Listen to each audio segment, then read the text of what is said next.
Hi, Nursing 6837, Dr. Kim Paxton here. This week is our virtual week, and we're going to be talking about genitourinary in both the male and the female. Now, week number 6, as you're looking at your modules page, this page is set up a little bit different than you have seen previously in the course. Of importance for you to know and understand is that for this particular module, you have to work through each piece before you can actually get to the coursework for the week. So you need to open up and review the objects and overview for week number 6, review the study guide, look at the readings, watch the videos or open up the video page, and then I've included for you a pathophysiology, some video reviews in case you are not quite as strong in this particular section as you are in other sections. Then you have a discussion that'll be with your discussion groups, and then you actually will have a PBL case study that you will do. In the right hand corner there is some words, and these words state complete all items. What that means is that you have to go through each item top down. You can't go from objectives and overview right into the DQ6. It won't let you. You have to progress through each element in order to get down there. So make sure that you look for the complete all items in the right hand corner. This is telling you and reminding you that you have to work top down and look at each element or address each element before you can move to the one that follows. Now, the overview for learning for our GU system this week is going to start with the guys. So we're going to be looking at nocturia, incontinence, and voiding difficulties. Now remember that guys typically don't have a lot of GU problems. And when they do have GU problems, we have to start looking at factors such as their prostate gland causing a problem. Do they actually have any testicular issues going on? Could they potentially have bladder cancer going on along these lines? We're looking at pain, swelling, and discharge to the penile region. Now again, gentlemen don't get urinary tract infections, so if something is going on, what potentially could have caused it? We'll also discuss very briefly some testosterone issues. Moving into the prostate, cancers, scrotal abnormalities, and erectile dysfunction. For the females, we're going to be focusing on the dysuria, hematuria, and urinary tract infections.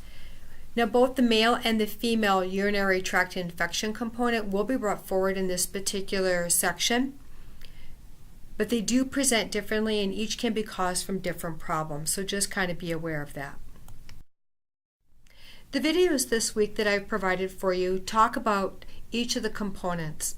So you have the cystitis, pyelonephritis, and the prostatitis, and then an algorithm to follow on how to treat and how to actually diagnose. That is followed by an incontinence video about stress, urge, and overflow incontinence in both the male and female population. How do you diagnose this, and then how do you treat it? Benign prostatic hypertrophy is specifically a male component. This particular video will talk about what are the signs and symptoms, help you understand the causes, and then what are the treatments. And then the final one is a video on erectile dysfunction and the treatments of this.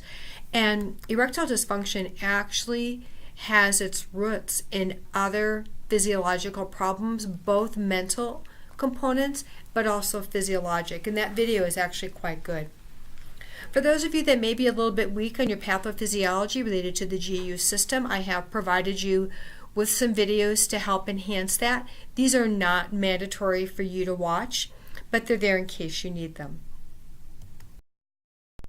You will also be engaging in one of your discussions this week with your groups. This particular discussion relates to a gentleman, and the information is located at the bottom of the DQ. You do have to post your initial response by March 2nd at 23:59 p.m. Now what you're going to be posting is you're going to read over that HPI, and then you're going to determine what your top 3 differential diagnoses are and your rationale for including each of those diagnoses. I'm really asking you to use some really strong clinical reasoning here and really look at what's relevant and not one of those abstract differentials that it could be, but one that actually really could be, but you may need more information. I'm asking you just to use the information that is listed in the HPI to begin making your determination of what you think are the differential diagnosis and what the lead differential is that you will put first. I do not want you to put in any extra information or any information that you believe, if I had this, I'd be able to answer this question. That's not what I want. What I'm looking for you to do is to use that critical reasoning that you're developing just from this, and can you begin to see patternings and pictures of what people have based upon just what they say to you in the very beginning. You do have to post your response first, and then you do have to respond to another individual by the 5th of March. If you are the first person to post in your group, you will not have anybody's to see when you first do that. If you're the second or the third person to post, you will be able to see your colleagues' information once you have posted. Do not include in this post any correlating information as to why it would not be the final diagnosis. Just want your rationale for why are you choosing this and what placement are you putting it in, not for why it would not be. After you finish this particular assignment, you're going to move then into the actual PBL itself. Now that you've finished your DQ, you're going to move into your PBL. The PBL is a continuation of the case that was presented in your DQ. Here in your PBL, you're going to get more information about your patient. So you're going to get that review of systems information, you're going to get your physical examination, and diagnostic work that was ordered. Please make sure you review all the information and really look at it in its totality for what it's telling you about what's occurring with this patient. Click on the diagnostics that were ordered and look at what you are given. This information will help hone into that final diagnosis. Once you have all the information, fill in your PBL. You will have 2 additional questions that you'll need to complete. The first one is interpreting the diagnostic data that you are given. So you need to make sure you look at that data and explain how you used to come up with your differential final diagnosis. So how did that help you get to that final diagnosis? And then for number 2, did your leading differential diagnosis that you did in your DQ or your CLT assignment, is it the same or did it change? And make sure you explain why it did change or why it did not change based upon all the information that you received here in this particular PBL and those diagnostics. This is an individual assignment. You do not have to do it in groups, and you are going to be graded individually. If you choose to work with another person, that's up to you, but it's not a requirement. Each person is graded on an individual basis, and I will not compare PBLs if you work in groups together. This is worth 45 points. I hope you enjoy doing it.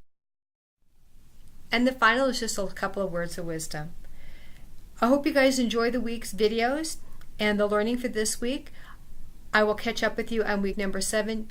Any questions or concerns, please make sure you're emailing me. Thanks much.